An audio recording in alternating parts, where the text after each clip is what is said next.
Fun. We are live. Welcome to another podcast episode here on A Podcast. Your host, Stephen Maxted, and we have some exciting news and a great energy with Luke Whitney here today, CEO of New Lyfe Grow. And lots to unpack here. Luke runs an indoor farm, and he's going to tell us a little bit more about that today and the industry that he's in, how he's growing. Puns all around here today.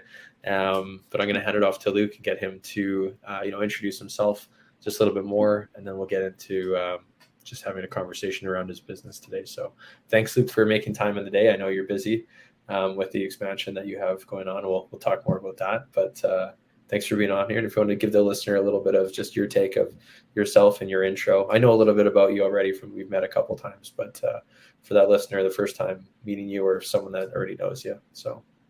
Yeah, definitely happy to be here today. Thanks again for bringing us on and throwing out that invite. But just to dive right in, name's Luke Whitney. I've been growing cannabis indoors now for about 5 years now. Time's flying. Take it all the way back to high school, right?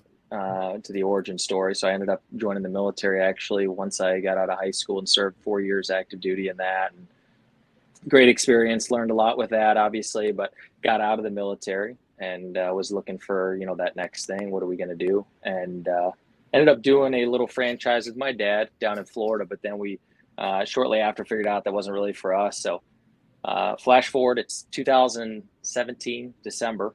And I'm over at my girlfriend's place in Grand Rapids, and I'm not kidding you. I'm literally on this twin size mattress, and I'm just sitting there, and the idea comes to me, and it's like cannabis, and I'm like, let's do it. So I'm sitting on this college, as you can imagine, twin size mattress, and my girlfriend gets home from class. She walks through the door. Now, mind you, never grown before, right? She walks in the door. I said, babe, I got an idea.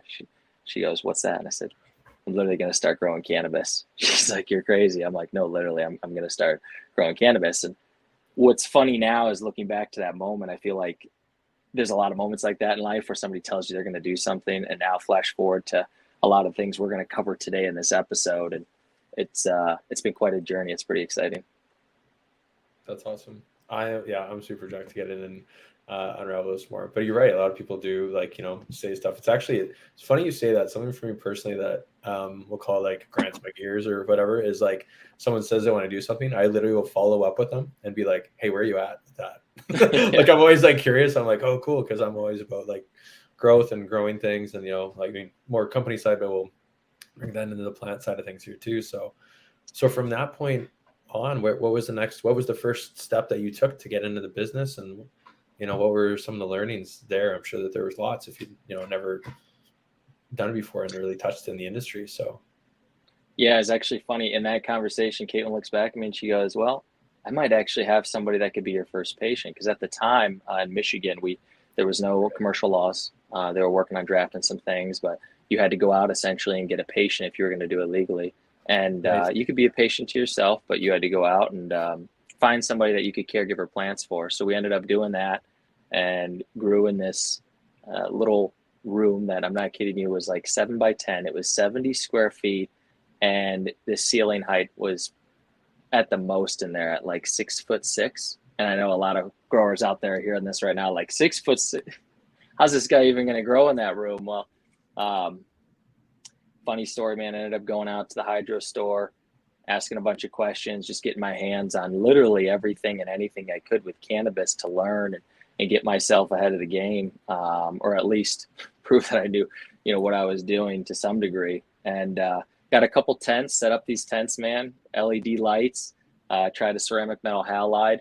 I've actually grown with every kind of light out there, from different LEDs to high pressure sodium to ceramic metal halide, which is great because really learned how each light works and, the advantages and disadvantages of each one. But yeah, I ended up getting these 2 tents and started growing with a handful of seeds, a ton of books. And this was early 2018. And from there, pretty much heard more and more rumors about the legalization coming online with commercial grows, and approached my father with the idea of, hey, do you want to own a marijuana grow with me? Which was in itself a pretty interesting conversation. I can only imagine. Like, I mean, making some assumptions here too about like demographic and stuff.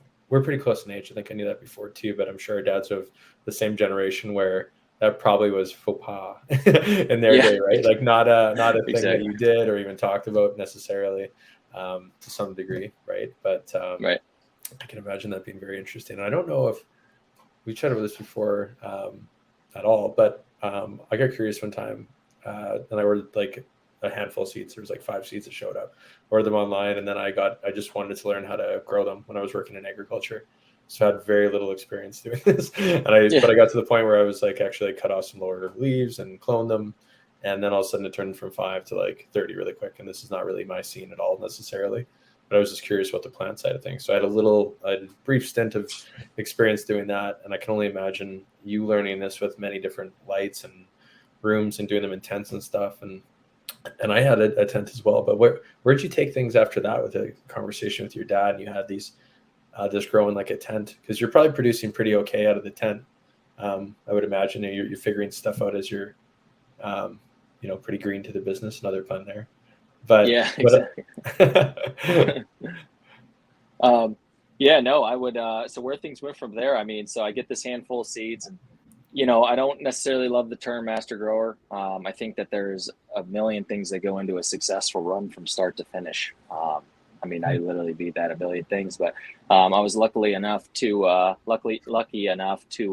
get my hands on some really good genetics up front, and that produced, to this day, what was actually a successful first crop, which I ran into some issues early in the process, just with light levels and things like that, going too heavy on the seedlings, right, at the very beginning. But the first run was a success, and I think in that moment when we took it down, it was kind of like, ooh, there's so much out there to learn every day, so much room for improvement. But it was like, hey, we might be onto something here. And so that's when I approached my dad with the idea. And yeah, he is old school. He's Catholic, and at the time, him and my mom were like, absolutely not. There's no way in the world you're setting up a marijuana factory. And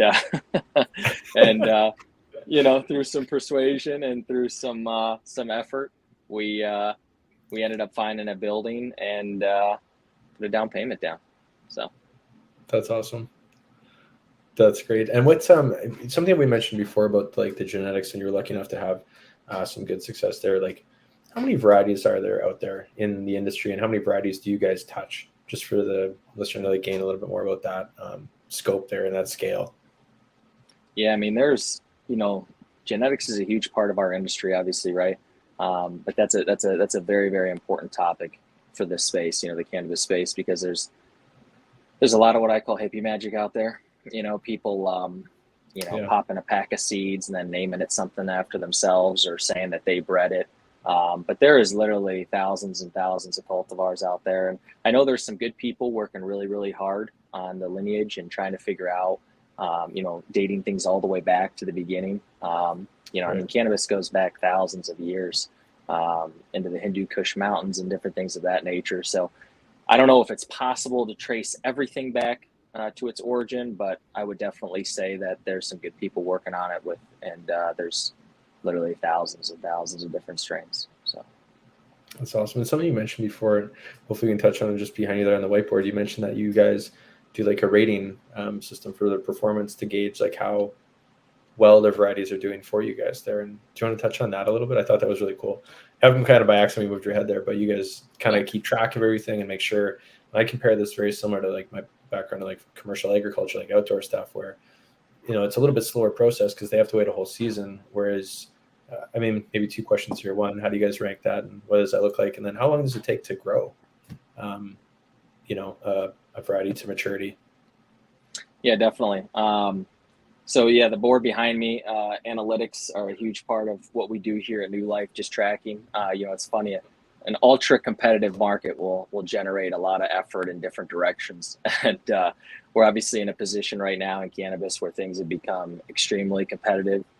People are fighting for every dollar that they can get, and honestly, at this point, from California to the East Coast, people are fighting to just keep their business open. But we rank and stack every single strain we grow. We do that by categorizing different things that we find very important in the production of the plant.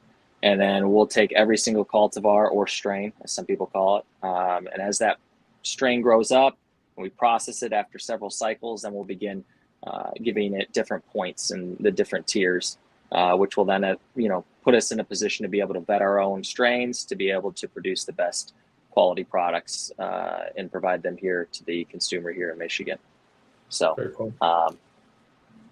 To touch on your question, I think that there's, obviously, again, a lot of different ways to grow the plant. For us personally, from the time we clone to the time we harvest, we're looking at about 20 weeks for our system. Nice. And then there's a couple weeks after that for hang, dry, cure, and then process. So. Awesome. So you're looking, I guess, closer to like a 4-month window, roughly, if I'm reading or if I'm doing the math right on that, because not every month is a perfect 4 weeks. Some of them are more like 4.5 with the 31 days in them and stuff. Does that sound about right then? Just to get a month or whatever for that, like 4 to 5 months, I guess would be a safe window, right? For what you guys are doing. On the variety piece, I think we want to get to like the good news maybe right away here next, Luke. And then I want to dive back into like the business side of things. But you had some great news from a variety that you'd grown, and I don't know all the details about it. So this is like right from the horse's mouth here. Besides, I saw some posts online about a recent like winning of a specific variety that you guys ranked number one, I believe. It was for in a certain category, because there's contests that go on for the listener here that rank and score cannabis differently on production. I think there was like 6 or 7 things, and I want to do them wrong. So maybe I'll pass it back to you to explain more of that. Yeah, no, definitely super exciting news. It just came a couple weeks ago. We found out so let me back it up. Earlier in the year, High Times had contacted us as they usually do and said, hey, we're doing our annual competition here, the People's Choice within the state of Michigan. And we had never submitted flower before, but again, through the market getting more and more competitive, people are starting to use things like, oh, I've won these awards and different things, as their clout. So, this year we said, hey, flower is really our bread and butter. We really need to, get out and get involved with some of this stuff. So we ended up submitting. I actually have one of our bags here that we designed in-house here. Awesome. Cool. We went with more of a comic book appeal. And then obviously it's got a little description here on the back about how we grow, but in a window, because everybody with prepackaged flower says, hey, I got to be able to see it, what's inside of the bag. So we addressed that right away. But so we actually ended up submitting our flower for the first time this year into one category. It was one submission, first time ever. And I got to tell you, more than humbling. I mean, it was exhilarating to see that we actually came in first place for the High Times Cup, literally took the gold. Going to get a trophy. Super, super exciting for my team and just everybody that's working here on a daily basis and putting in those long hours, man. And then to get that recognition, it's pretty sweet. That is awesome and very exciting. I think you did a great job of capturing what that, is for the industry, because I think a lot of times people don't always understand what that really means for a business behind the scenes, right? Like when they do say the word, it's kind of like, oh, if I'm not like right in that industry, I don't totally understand it. I think you captured that and great there. But I know that there's many things, and I kind of had this like listed out here before, that go into growing. We just talked about like variety, and there's probably like a laundry list there. What does that list truly look like? Like I know from the commercial outdoor like growing side with my background, but what does indoor grow really look like for that list of things that you have to take into consideration for the grow on a daily basis? Yeah, I mean, I think it's everything. It's room sizes, it's plant counts. It's what are your utilities cost in a month? What do you need to be able to cover that? Hey, how do we get the right amount of trimmers in here? Everything here in our facility is hand trimmed, but it's like, well, you don't want to get too many in here to where you're overpaying. So it's just trying to produce those best numbers. Like I said, looking at energy costs, we're super aware of our impact that we're having here in the local community. And then the impact that cannabis has on, the world in the sense of waste and, energy, carbon footprint, those kinds of things. So we're trying to, here as a company, really lead the way in energy efficiency and for people to be able to look at and say, hey, this is what we need to do to progress this industry in the right direction. Awesome. I think that's great to hear. We hear lots of conversations about that style of thing nowadays in agriculture, any kind of indoor growing, cannabis or otherwise, around creating efficiencies. And something else, well, I'm just going to open up the door here for you on this one, but you mentioned that you're adding some other grow rooms, and I have not heard that been said in a while in that industry. I'm not in it every day like you are, but that doesn't seem to necessarily align, with a lot of the conversations, as you mentioned before, with people just trying to like pursue and get through the next bit here to be able to outlast, incoming bills basically on the business side of things. So what do you attribute that to for you guys? I mean, without spilling, if there's a behind the door secret, don't keep it to you, but Yeah. Is there something that you could share with the listener here? It's a combination of things for you guys. Is there one area in particular that you're finding really good success with, that you've helped you be able to do that? Yeah, I mean, I would just say, it's been the approach. I think it's the company mission. It's like, what do you want to do as a company? What's your targets? What's your goals? And I think, going all the way back to 2018, before New Life was even a company, the goal was to produce the best cannabis in Michigan.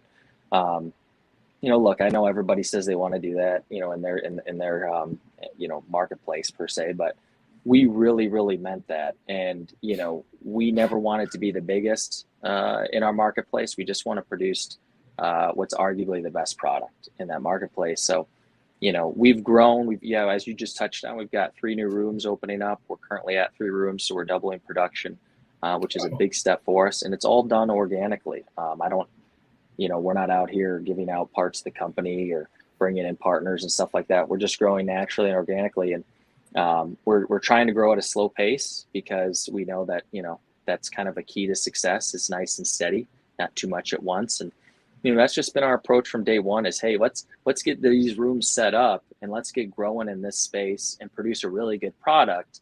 And then let's worry about expanding and adding on other things and getting better every day. And that's a huge part of what we try to do is, okay, let's figure out a way to produce a really great product. And then, okay, now let's see what we can do to shake up that formula to produce an even better product. And I feel like that never ending feeling of being satisfied and wanting more and more and more, I think that's really led to some of the early success that we've seen in the cannabis space with our background, and without having this 30-year, master grower on our payroll. We've literally just done this from, a 70 square foot room in a couple of years to where we are today, winning the High Times Cup. And I just think that that's from just literally showing up every day and grinding and working hard and never being satisfied. So that's awesome. I love to hear that style of story. We hear once in a while on the podcast, we always have really good stories, but what you just nailed on there and touched on is that's awesome to hear. I'm sure that's going to resonate with a lot of people, and listener on the other end here about, we'll call it the consistent growth, and just putting in there. I talk lots about that in terms of consistency. I think that's great. What are, as far as like that, it sounds like, I mean, if you're doing goals, you're definitely measuring other things. Like you mentioned the whiteboard behind you there, you don't have to turn around for that one, but what are some other things that you guys spend a lot of time like measuring? How do you find like the best way to gauge like those analytics on performance? Because if you have a goal, you have to have like a way to measure that, in terms of like energy input is, one thing that you mentioned. I know that that's a hot topic in industry right now in terms of electricity prices around the country, because they're variable, and some places are quite high. And or like, I guess like nutrients or water, like, are there different ways that you're measuring those inputs into the crop? Yeah, I think it's everything. I mean, you look at nutrient brands, and it's not just the nutrient brand and the cost, right? It's how long does it take an employee to mix that up, or if you're hand feeding, or if you're in a fertigation system that's dosing those, how many ingredients you add into your tanks. It's literally in detail everything. I think maybe I track too much. No, we literally weigh out every single day the amount of flower that every single person trims, right? And we do that type of ideology and everything we do, so that I can make sure, as I'm delegating people and I've got people working here on a daily basis, if I've got employee A, B, and C here, and each one of them is really, really good at one task, I'll make sure that that employee is working on that task while this one's over here. Well, if you're not tracking any of this stuff, you're just assigning roles on a daily basis and hoping for a great outcome. We're deep into detail here, and tracking how do we get people to perform at their highest level, and then enabling them to do that through putting them in the right environment. Sounds like you've really done a great job on the management side. You were pursuing kind of like the business on its own out of interest or whatever really sparked that thought on that mattress that day. But now just like taking it to the next level. I'm sure some of that is transferable from your other experience and your prior role. I don't want to label this at all, but like military role, is that right? Or is it Army? I don't want to say the wrong thing. Okay. Because Definitely. There's lots of like training and processes applied to different things there just from the outside in. I don't know that from being in any part of that, but there must be some stuff that you would have pulled from that life experience that helped you now manage business in the same way, right? Because you want the best person in a certain part of those roles too. You don't want someone that's maybe not as good at one thing over there. That's a life or death situation, very likely, if you're in action. So exactly, 100%. Yeah, being able to. I was privileged to have some of the leaders I had in the military that I had, and learned a lot of great, invaluable information from them. And never knew that I was going to be running New Life, obviously, back then at the time, but been able to transition that leadership and those tools over to the cannabis space, because at the end of the day, this is a business. I'm not in grandma's basement anymore, and growing out of the tents. This is a manufacturing plant, some would say. So totally, absolutely, it is. And how many? So you went from 70 square feet. Was that the first number you gave me? Yes. There for tents, roughly. Yeah. So you go from 70, and so how many square feet are you now growing in? For perspective, there, what's that breadth look like for you guys? A little bit of a jump. We're up from 70 square feet with these new rooms that are coming online right now. We'll be filling our last one by the end of the week, and we'll be at 7,000, a little more than 7,000 square feet. But for numbers, we'll just call it 7. Yeah, that's awesome. That's like 100x, roughly. Slow down. No big deal. Yeah, that's great. And when you're setting up these rooms, I know that there is some of the other stuff I've touched in my experience. I know that there's lots of prep because you're doing full control on these rooms, right? You're doing temperature, obviously, like the watering. I don't know how that's set up for you guys. And then lighting intensity and different things. So I know, I don't know if this is a stretch, but from when I was briefly looking into this for my little experiment that I had there, if you were using like a high pressure sodium or HPS light, I think it was like 12 on, 12 off. This is so basic. You're probably like, Steve, like that's so the 90s or whatever, whatever, but it used to be like very like, a 12 hour is what I was like looking in research. That's what I remember from back then. But I'm sure things have like changed because we were in the room before and we made the adjustment. We might do a little clip in there after, but what's going into that room now, you got to have that full control, and you want to be able to do that to prevent diseases from happening to begin with or spreading, and then also getting the best performance out of the plants. Because that can happen in agriculture. Different things, different humidities can spark different spores. It just happens. It happens in fields that never had stuff. It's just part of that business from what I've witnessed on the commercial side of things outdoors. But what do these rooms look like today now? And maybe explain a little bit more about what goes into that. Yeah, it's been amazing seeing the evolution, right, of the cannabis space over the last few years. And I touched on it earlier with genetics being a big part of going into what would be a successful crop or a successful run. But now you get into the equipment, which is also extremely important. And for anybody that's grown before on a commercial scale, they're really going to be able to resonate with what I'm saying and I'm about to say, and that is your equipment. Making sure your HVAC from day 1 of flower to harvest is running. What happens when you're on day 40 and your AC kicks and you've got a room full of lights and you've got no air conditioning and just your dehumidifiers running alone and the heat that those are producing. So you're either, if you're running high pressure sodium, you're scrambling to the breaker panel, running to the panel and flipping breakers and getting lights to shut off. I mean, your equipment is one of the most important parts, honestly, to getting you to, from day 1 to the finish line. And you got dehumidifiers in there, maybe humidifiers, but unlikely. You've got your lights. You've got HVAC control, which there's a ton of different ways to set up air conditioning. You've got different types of walls, material to use, different kinds of floors. Obviously, you know, if you're lucky enough to have floor drains in all your grow rooms, that's always a blessing.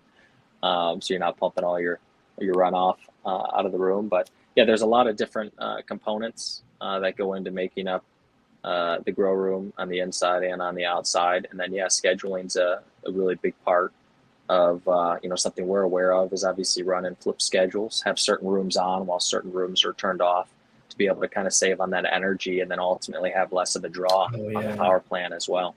So Yeah. That's smart. Yeah, because I guess the plant doesn't know when the sun's up or the sun's down because the sun is the light in this case, right? So that makes a lot of exactly. sense that you'd have them rotating.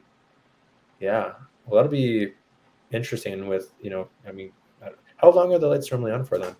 The period. I made the comment about being 12, but what do they normally run on now, or does it change? I don't know what the Yeah, I would say, you know, you can run your lights in veg, which is where the plant starts off as a clone or a seed. And you're going to keep it that clone or seed until you're ready for it to flip into the reproductive stage, which we call flowering. And you're going to keep it in that veg cycle, right, from that clone to the reproductive stage, under anywhere from 18 to 24 hours of light. Some people do 24. cool. I don't really believe in that because I like to give the plants time to rest. I think they're kind of related to us in that sense that everything needs to rest and re-energize. So I do 18 and 6. And then when they flip to flower, you're looking at like 12 hours on, 12 hours off. You can do more where like only 11 hours of light, 13 hours of dark. If you've got like a sativa that just doesn't like to finish in time and you want to finish her off a little bit early, giving her more darkness will help her to ripen a little bit faster. So, yeah. Cool. And that's kind of like giving, I guess, I mean, you're recreating Mother Nature, we'll call it in some ways, and the natural environment that plants would go into. Because if you're thinking like commercial, like outside commercial is when I'm saying that, thinking like back in the days of working outside, selling like canola and soybean stuff, is when fall starts to come around, the days get shorter and the dark part of the day is longer. Right. And then the plants Right. naturally would cycle out of that. And that's where you would be encouraging a plant to do the same thing. And it starts to shut down and mature with the fruits of the product on top of that at that point there. Mm-hmm. So totally makes sense. What Yeah, and about, there's like, sorry. I was just going to say, there's different elements. Like one thing people are kind of talking a lot about right now is the VPD, vapor pressure deficit. I don't necessarily think that that's martial law. It is a good, you know, it is a good measurement to be able to follow and kind of see where you're in. But then, you know, changing humidity, changing temperature, even Right. changing light levels from the start of the life cycle of the plant to the end of it is something now I feel like a lot more people are getting involved with, where before it was just like try to get it to stay at the same temp the whole time from start to finish with no major issues. And now we're getting more into like figuring out certain strains like cooler temperatures at night. Maybe we want to bring out more of the physical expressions of the plant through lowering temperatures. There's different ways to grow, and obviously there's a lot of different ways to skin the cat. Totally. Well, that sounds very detailed. How do you manage that? Is that someone like touching the keyboard behind like this thing, or like flipping the switch and changing these things in settings, or what does that look like on the back end for you guys, or in general? Like that may not be you, it might be everybody who's in the industry, but what does that normally look Yeah. like? Yeah, there's definitely a process to it. You know, I don't know if I call it an SOP, but yeah, there's definitely a process to where, you know, on this day of the plant's life cycle, we change the temperature to this, and then we change the humidity to that, and then we kind of just run this you know, this method, this system that we've developed through every single crop, and then we continue to tweak it, try to find ways to get a little bit better on the next run. And I think we've got it to a point now after 4 years where we're running every single flower room pretty much, but maybe one through the same cycle. And that one that we're not, we're changing a few things. Trying something different. That is so Yeah. cool. I mean, it's kind of like when you look at the farming cycle, like a farmer will, like field scale thing, sort of bring this kind of like out of context, but it's neat to see that you have so many turns in a year, because one of the biggest struggles in traditional farming and outdoor farming is that you have one shot a year. Usually different parts of the world, you can maybe do 2 crop, but not that common. And when you are doing that, if you do like 50 seasons, you've learned a lot, but in your case, you can replicate that many times. You can learn so much quicker from those experiences. So it is more like running kind of like a factory. I think you made a comment like that earlier, and it just resonated with me right there. It's like, that's so cool. that you have a formula that is working, but you have the ability to try maybe something different. If not, go back, lean it a different way, branch off the opposite of whatever that strategy was. That's really neat. You can definitely see some major advantages. And I would like to add on piggyback off of that and just say, like, if you are out there and you are growing and you're in cannabis, just make sure at 120% that you're taking notes on everything. Because I know, like, if we have a good or bad outcome, we keep detailed room notes on every single change that we made and when we made it, so that we're able to reference back and say, okay, we were, using these nutrients. This is the changes we made on these days, and then we can see, like, oh, okay, that worked. Because I feel like, if you're not doing that and you're not keeping notes and stuff like that, then you have a great run or a great outcome, and you have no notes to reference, or you're not, keeping track of all these things. And it's like, well, wait a minute, was that good luck? Did something, what changes did we make? Was it on day 35 totally. Or was it, so totally. It's important to keep notes of everything for sure. Well, it's just like a recipe. The way that you just said that right now reminded me of, I get a mix of things in my lineage, but my grandmother is more Eastern European and she makes pierogies. We come from Polish background there. Oh, yeah. I just think, like, every time, like, I get a little bit closer to her style recipe. I started doing this at one point when I was, like, younger. I'm like, I should learn that. No one else knows how to do this in the family. But, hers isn't written down. It's all up in the noggin. She doesn't make it that much anymore. But that's the, like, I call it the modern day of, like, doing things. We want to, like, analytics, know everything, know what's going on in the same way with different things that I do, right? There's a reason I got the watch on that tracks the steps and does the other fitness stuff too, right? I want to know what's going on. And if you could do this for your plan, I'm sure that you would, or if there's, maybe something that you use that comes pretty close to that. So that's really cool. What are the kind of leading, like, technology stuff is in, or like in your grows? I don't know if you could do, like, specific, like, shout outs or anything like that, but is there like a certain, like, growing medium that you do? Like I said, you sure what you want? I'm just picking and throwing this at the wall. Is it a watering system? You mentioned even drains in the floor. That's more of just like a probably ease of use thing that I was thinking about after, as you said that. I'm like, that probably would be really useful. As far as any spills or anything, you don't have to worry about mopping it up or having that add humidity to the room if it's sitting there or something like that too, right? It's able to drain out. But are there other things that come into the picture that you see in a lot of grows that are successful right now? Well, I think, equipment wise, I think that, we've tried a lot of different things. Like I mentioned earlier, we've tried ceramic metal halide lights. We've tried a lot of LED lights, obviously, and then the high pressure sodium as well.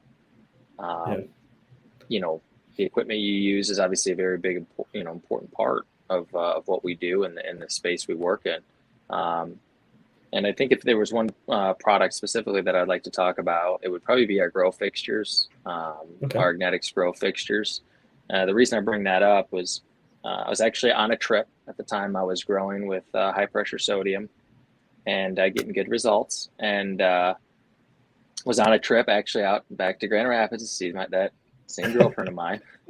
And I'm listening to a podcast, and there they are, Ehor, which is the founder of Ignetics, and Jordan are on this podcast, and they're talking about this light, the photo cannon, and how great it is. And I'll never forget, they were in the room and they fired that thing up, and everybody like looked away because it was so intense. I said, we got to try this thing. We got to try this light. We got to try this light. So I called up my dad and I said, hey, let's get a hold of one of these lights. And at the time I got on the website and I saw that there was water cooling through the fixture that ran through it. And I was like, whoa, super intimidated. Again, I'd only been growing for, about a year at this point, a little over or whatever. And I was like, I've always been attracted to things that really intimidate me. It's almost like trying to go after it, right, for that exact reason. And I called up Ignetics, got on the phone with them, and I'm like, I want to try out one of these lights. And they're like, all right, well, you're going to have water running through it to turn it up. And I'm like, oh, how are we going to do this? So I'm going out to the hardware. I'm getting a 55-gallon water drum, filling it with water, and I'm running PEX, through this Ignetics fixture. And we ended up turning this thing on, man, in the caregiver grow. And I had to keep the plants, super short. But just saw some amazing results from it. Saw my energy bill at the house go down. And then we were kind of at that crossroads at that point. where it was like, okay, what are we going to do? Are we going to, are we going to outfit our whole factory with these lights? Right. And at the time I was getting my flower tested already, didn't have to do that, but was getting it lab tested. And I noticed THC spikes, yield spikes, all these different things with the Ignetics light. And so I said, okay, this is what we're going to do. So it was like, I don't know, maybe I want to try to get my dates right, but we were at that point where we were ordering the equipment, like probably the next week or whatever. And we made the decision to go with Ignetics. And gosh, what a godsend it's been having that equipment here in our facility. And I remember knowing that I made the right decision when I was working with the engineers and we're trying to figure out how much HVAC to get for these rooms. And I'm thinking, okay, with, 16 high pressure sodium lights, I'm looking at, a ton to a ton and a half of HVAC per light, somewhere roughly around there. I mean, just a crazy amount of HVAC to be able to support the room, because 30% of the light is going to be used by the plant on high pressure sodium. The other 70% of the heat the light produces just goes into the space for you to air condition. So it's a huge amount of waste. Right. And I remember sitting down with the engineer and he's like, oh, you're only going to need like a 4-ton, 5-ton HVAC to do the whole room. And I'm like, are you kidding me? And he's like, no, seriously. And I was like so blown away by it that I didn't even know if it'd work when I plugged everything in. Well, here we are. Years later, it works, and our utility bills, coincide with this energy, and working with consumers' energy on rebates and different things for kickbacks for putting in what I believe is the most energy efficient equipment in the world. And obviously that carbon footprint's lower. And then it's just a win-win for everybody involved. Okay, and I mean, listener here, if they've followed other episodes, we know actually I just dove into another conversation with Jordan, because we'd met at the same trade show there to talk more about like the lighting thing, and I had known that we dove in a little bit of a different path on some of it. So this is such a cool thing to hear from you on the number side. What did you say about like the HVAC side of things? It was how much ton versus what did it end up being? I didn't hear these kind of numbers from him, but we talked more yield stuff on that episode. But yeah, it just depends. I mean, there's different ways to skin the cat again. Some people get the bare minimum, right? When they, right. build a room, outfit a room, and they're like, well, budget's tight. If it needs 16 tons of HVAC, I'm going to get 16 on the dot. Well, then, after a year and a half, it's the middle of July and it's 95 degrees out and the thing kicks and now you're in trouble. There, I have a different school of thought. I say, hey, if it needs 16 tons, let's get, 20 to 25. Let's really give this thing a lot of muscle so that when it kicks on, it does it with ease and is able to cool down this room. But yeah, you're literally looking at 1 to 1.5 tons of HVAC per 1,000 dual end high pressure sodium fixture, right? 1,000 watt. Okay. With Ignetics, we're literally looking at, what was it? It was 4 tons for 16 lights. So what's that? A quarter ton per light. It's literally a quarter. It's not even close. So, and these things have a big effect when you think about the price of all the equipment. You have to weigh in all these different angles. You can't just say, oh, this light's X amount or this light's X amount. You need to say, okay, well, if I buy this light, well, now I've got to spend X amount on HVAC compared to X amount over here, which could be drastically different. And then the most important part, which I believe in, is what your monthly nut's going to be for having to pay for these utilities. An upfront cost does not outweigh that. Yeah, that's very interesting, especially when you even think about, if you are looking at a thing that's never going to go away in this, like you can adjust other things kind of on the fly, but electricity is going to be your mains, or energy in general, we'll call it, but electricity ultimately powering the lights is going to be a constant in the business, regardless of where you are, who's growing it, or whatever, right? Like that's a big thing for sure. That's really cool to hear that about, the light side of things. And so it's an energy efficiency. It does it a little bit differently than other stuff. And I know I've seen some other things, indoor ag creeping online in general. And there's different ways to also like grow. I don't know if there's anything else you wanted to chat about on that, but I'll kind of go on a tangent about walls and fixtures just to understand like the lay of the thing. Normally what I've seen is kind of like flat beds with lights on top, but are you growing vertically at all? Like I've seen a bunch of stuff. I don't know how, I'm sure that there's different things, and the more the vertical ones are for like food, but maybe there's a way to start them on whatever. So learning opportunity for me, but throwing that out your way. What does that look like in the rooms that you have? Yeah, vertical farming, in cannabis is definitely. I feel like it was getting pushed pretty heavy about 2 years ago. I'm not saying that people aren't still talking about it. I know, like Right. for vegging, early veg, where the plants are really small in height, you're able to like say do 2 tiers, then you'd be able to grow ideally double the amount of plants early on in a room that you were originally growing. Let's say 100 now you can do 200. So that can be a thing. I know the way we grow here, we do everything, on the ground with benches, obviously, but rolling benches. But that's just one single tier. We don't do a whole lot of vertical. I'm not necessarily a huge fan of it, but I'm not speaking down upon it. I think that there's just so many different ways to skin the cat. If you've got something that works for you, why change it? No, I respect the heck out of the way that you just worded that though too. Obviously, you're very well, managed, and you know what your product is, but you know that there's other ways that people can get good results as well out there. Because I think like if you're going vertical, it might cause different like areas of plant growth, right? Like is that plant's going to be shooting for that light? Maybe it affects it differently. I don't know. Maybe there's an advantage or a disadvantage to that. But that's a really cool way that you just approach that. So yeah, very neat. That's awesome. What's coming up? I guess like as we're like looking on the calendar, looking ahead here for you guys, what's recent winning? Are you going to take a tour with like is it like the trophy? Is this like the Stanley Cup tour? Is this what's going to happen right away for you guys? Is right. that... Everybody's gonna be drinking from it. Yeah, no. Yeah. COVID, no. Yeah, no. We got a good year ahead of us. As we touched on earlier, just getting these new rooms up and running and getting everything dialed in. As any other grower out there can relate, getting everything to mesh together right on a perpetual schedule has been a challenge. But we're getting there. It just takes a couple runs to get things perfectly dialed in. But right now we're focused on the rooms. Like to maybe make it out to MJ Biz again this year if possible. But and then we had a soft launch on a new product that we're coming out with, completely unique. It's a pre-roll pack made of all flower.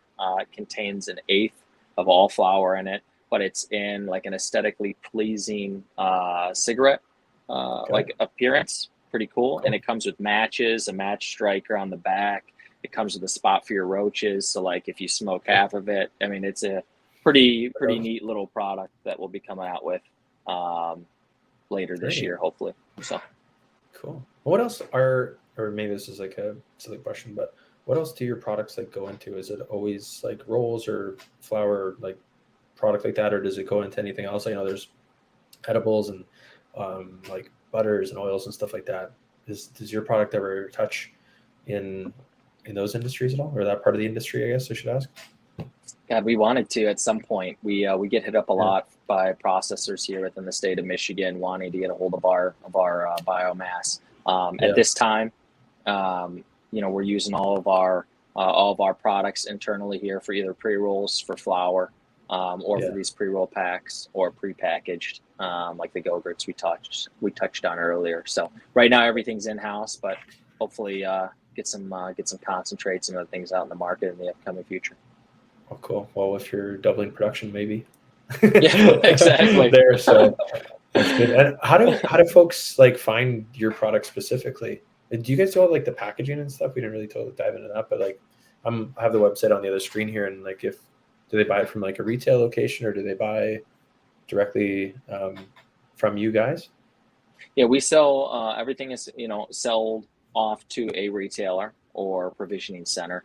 Really, those are both fancy words that the states come up with for a dispensary.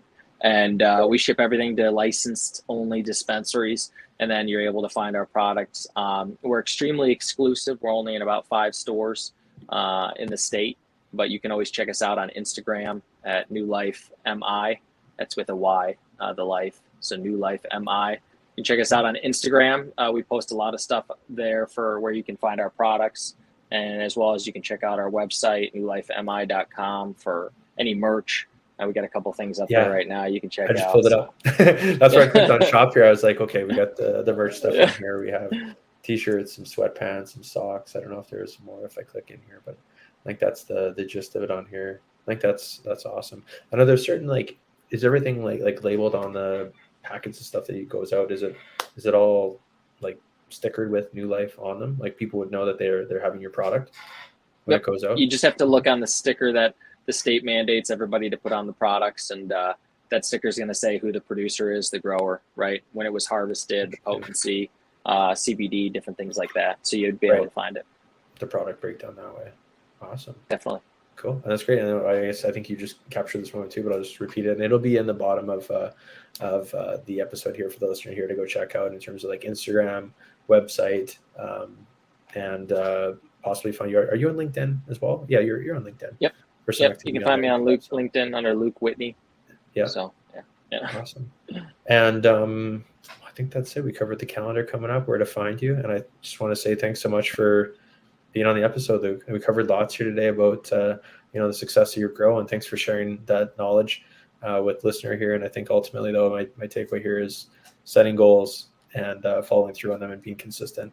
Making notes on that, making improvements is really where a lot of your success came from. It's not a silver bullet, strategy. It's sticking to a plan and growing from there.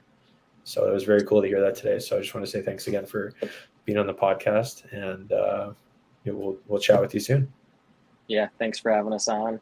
Thanks for having me on. We appreciate it, everybody here at New Life, and look forward to catching up with you in the future. Awesome. Thanks so much, Luke. Yeah.